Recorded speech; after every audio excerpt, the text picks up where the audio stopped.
नमस्कार। जैसा कि आप अपनी पिछली कक्षाओं में वर्णमाला पढ़कर आए हैं, वर्णमाला में आपने पढ़ा होगा स्वर, व्यंजन और अयोगवाह, यानी वर्ण 3 प्रकार के होते हैं, स्वर, व्यंजन और अयोगवाह। स्वरों की संख्या 11 होती है। अ से लेकर औ तक आपके 11 स्वर होते हैं। ये आपकी मात्राएं हैं। स्वरों का ये मूल रूप होता है, ये मात्राओं का रूप होता है और ये उनका प्रयोग है। मात्राएं आपने अच्छे से पढ़ी हैं तो हमारा वीडियो ज़्यादा लंबा हो जाएगा, इसलिए मैं आपको थोड़ा सा सीमित रूप में बताना चाहूँगी, क्योंकि मुख्य जो हमारा विषय है वो क्या है, वर्ण विच्छेद है। लेकिन जब भी हम वर्ण विच्छेद करते हैं तो एक बार इनकी जो दोहराई करना वो आवश्यक होता है, क्योंकि कई बार बच्चे इनको भूल भी जाते हैं। तो आपकी अ से लेकर औ तक 11 स्वर होते हैं। अंग, अह और जो ये आधा चांद है ये ओ की आवाज़ निकालता है। जो अंग्रेजी भाषा के शब्द हैं आपके, जैसे डॉक्टर है, डॉक्टर में ये ऊपर आधे चांद के रूप में लगा होता है, ये ओ की आवाज़ निकालता है। उसमें ये वाली मात्रा डॉक्टर को नहीं लगती है, उसमें हम उसके ऊपर आधा चांद ही लगाते हैं। ये अनुस्वार है, ये विसर्ग है, ये अनुनासिक है, ये सब क्या कहलाते हैं, अयोगवाह। अब बात करते हैं व्यंजन की। व्यंजन आपके 3 प्रकार के होते हैं। कौन कौन से हैं? स्पर्श, अंतःस्थ, ऊष्म व्यंजन। स्पर्श व्यंजन कौन से होते हैं आपके? ये आपका क वर्ग है, ये क का परिवार है, क की फैमिली है। ये च वर्ग है आपका, ये ट वर्ग है, ये त वर्ग है और ये आपका प वर्ग है। क वर्ग का ये सारे क्या है आपके, वर्गीय व्यंजन भी कहलाते हैं, क्योंकि इनमें वर्ग है। देखो पीछे हमने इनको कहा भी, क वर्ग, च वर्ग, और हर एक वर्ग में 5 वर्ण होते हैं। जैसे देखो आप 1, 2, 3, 4 और 5। जो ये 5वां वर्ण है इसे पंचम वर्ण कहते हैं। पंचम वर्ण, इनका प्रयोग हम कई बार मूल रूप में भी करते हैं, कई बार आधे वर्ण के रूप में भी करते हैं और कई बार ये अनुस्वार के रूप में भी लगता है। यहाँ पर आप देखेंगे जो ये 2 वर्ण अलग से आए हैं ये अतिरिक्त व्यंजन कहलाते हैं। ये आपको अलग से लिखे मिलते हैं, ये इनके अंतर्गत नहीं आते। यहाँ क से लेकर म तक ये आपके 25 स्पर्श व्यंजन होते हैं। य, र, ल, व, इनको हम अंतःस्थ व्यंजन कहते हैं।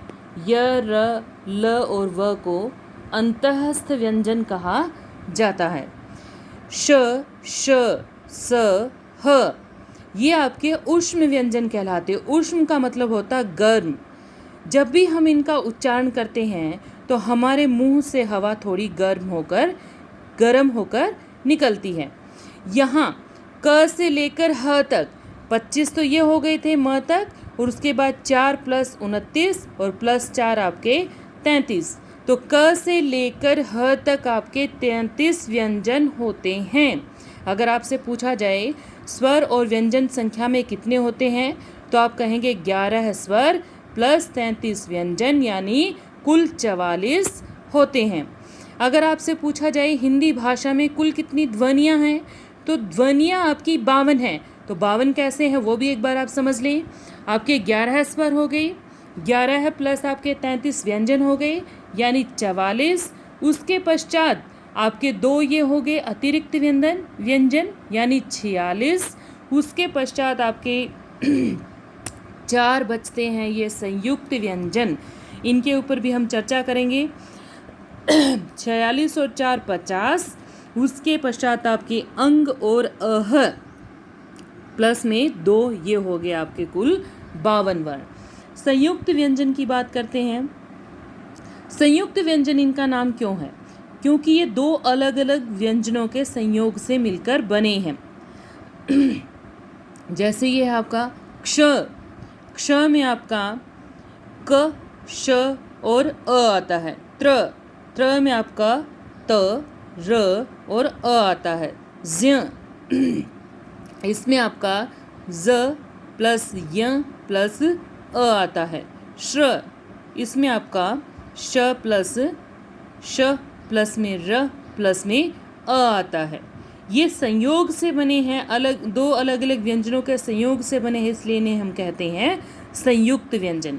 तो यहाँ तक आज हमने स्वर और व्यंजन को पढ़ लिया है। मैंने आपको ज़्यादा गहराई से नहीं पढ़ाया है, क्योंकि हमारा मुख्य टॉपिक क्या है, मुख्य विषय क्या है, वर्ण विच्छेद, जो इन दोनों दो अलग अलग वीडियो में मैं आपको अच्छे से समझाने की कोशिश करूँगी। तो यहाँ तक आज हमने स्वर और व्यंजन पढ़ा है। हमारी अगली वीडियो वर्ण विच्छेद के ऊपर आधारित होगी। उससे पहले हम जो मुख्य बिंदु होंगे, व्यंजन से संबंधित, वर्णों, स्वर से संबंधित, वर्णों से संबंधित, वो उनके ऊपर भी अपनी चर्चा करेंगे। धन्यवाद।